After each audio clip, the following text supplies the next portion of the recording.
we came here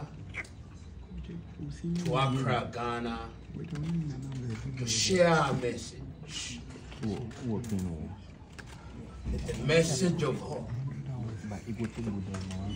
The message that Africa needs at this time.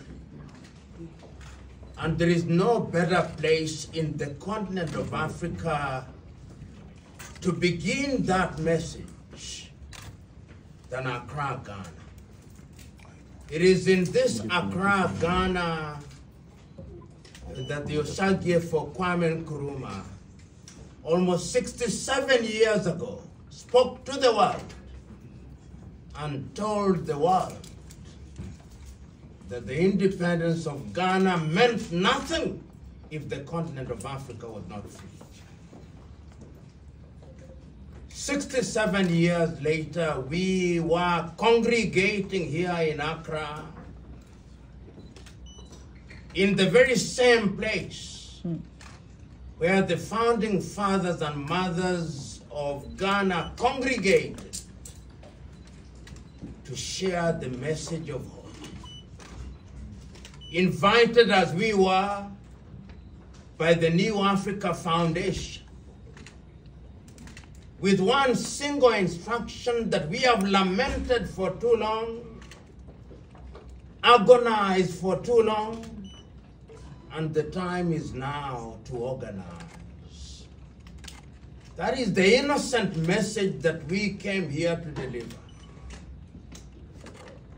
And in a manner totally inexplicable to us, we are not at that venue. But is it not the wise to say, when the world serves you a lemon, ask not for an orange, make yourself lemonade. We are here, therefore, to say that the message will be alive and well. And you who are here, young and old, you are the conduit via which we are now telling the world that the journey of hope continues apace, not only within the continent of Africa, which is the mother continent, but to Africans in the diaspora. I have no doubt in my mind that there is a conspiracy of sorts by the elements that it should happen the way it has happened. So this is not an occasion for lamentation. It is an occasion for redoubling our efforts. And our presence here in Accra, Ghana, my good friend, Honorable Obi, my dear sister, Dr. Arikana Chihomri, wow. This is the occasion for which the English word serendipity was created. It is a serendipitous occasion that heralds a great future for the continent of Africa.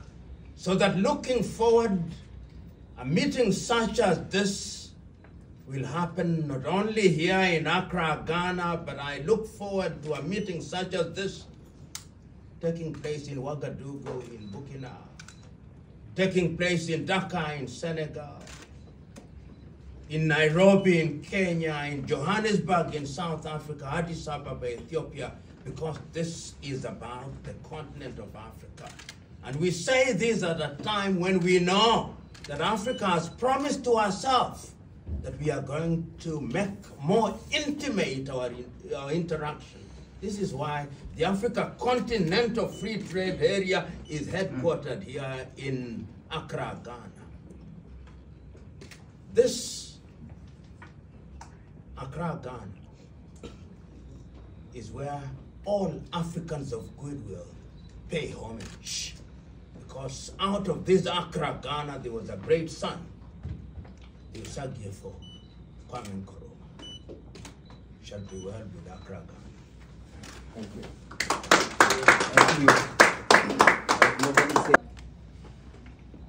Will not stop the conversation. We only shifted venue. So the conversation continues. We're in Ghana to start a conversation about Africa. Africa for too long has suffered, and everybody knows the reason why Africa has suffered. People can try to present it in different ways. The Prof speaks about it every day. Africa has been going through what it's going through because of what I always say, it is due to one problem: leadership. It is failed leadership over the years that brought Africa where it is. I want to start a conversation because of what Dr. Arikana has said, talking to the youth of Africa. No continent in the world today have the potential of Africa. Not one. We are the second largest in terms of population and size, but our potential is far greater than even number one, because today Africa is the only continent that have a population of 1.1 billion youths, energetic, talented, ready to lead the world in different areas of the world. Africa is home to the biggest, highest amount of natural resources, from minerals to, we have 65% today of the world all cultivated arable land. So imagine what we can do. We can feed the world, we can do everything. But ironically, because of what I started with, failed leadership over the years, Africa is also home to the highest number of poor people. Out of the 700 million people in extreme poverty today, 431 million live in Africa. Over 30% of our population. If you go to multidimensional poverty, out of 1.1 billion, over 60% is in Africa, with Congo and Nigeria leading. Today, in the surface of the world, Congo has the highest amount of natural, call it minerals, over 24 trillion. Nigeria has similar situation. You can extrapolate Congo situation to all over Africa, where they have everything, but they are producing poverty. They cannot continue without it. With the energy they have, they can lead the world in technology, in health, in entertainment, in everything.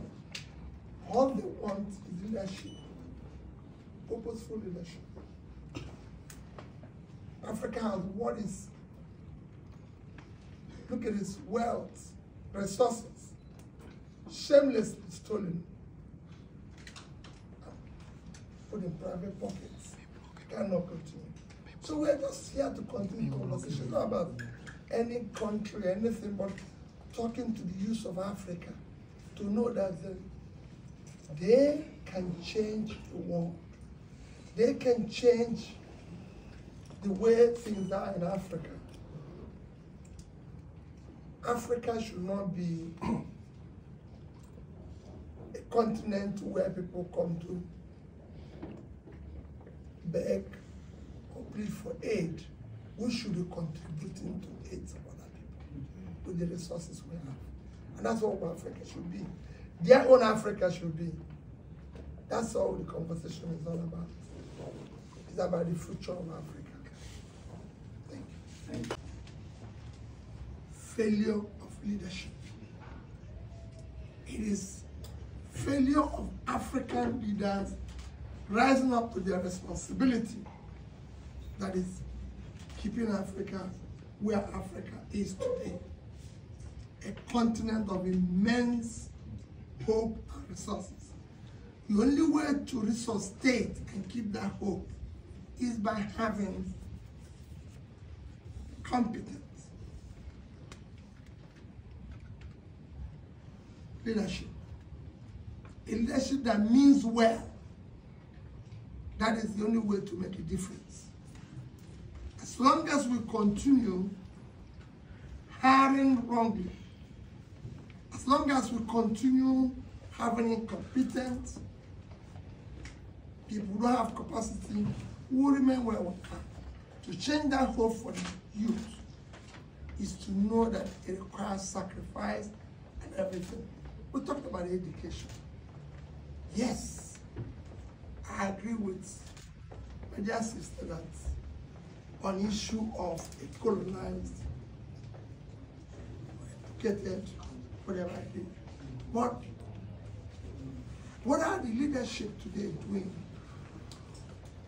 in terms of investing in those critical areas? I was just talking to Dr. Morgan this evening, and I said to him, yes, it's good when people, and that's not the, I argue that with you. It's good to blame others for our problem. I don't believe in blaming anybody for my problem. I deal with the problem. We are dealing this evening. In my country, this year's budget is, we need, if there's anything Nigeria needs, it's human capital. Because that's what will drive our HDI. We have very low human capital. In HDI, we're 158 over 180 countries measured. So we need to invest in education. But we're providing for tertiary institution scholarship, 5 billion in our budget. And we have 6 billion to build car park for legislators.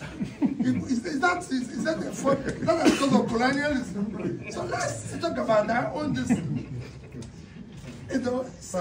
So this is where we start. We don't have a national library. As a country, the #1 country in Africa. Our national library was awarded in 1995, and it's being built till today. But our legislators are providing 3 billion to buy books for their own library. This is not an issue of colonialism. It is the issue I want us to start dealing with our problem. I don't believe that at this stage, anybody is the problem of Africa, except Africans themselves. And I want the youth to start dealing with the issue head on. And that's where I stand. I don't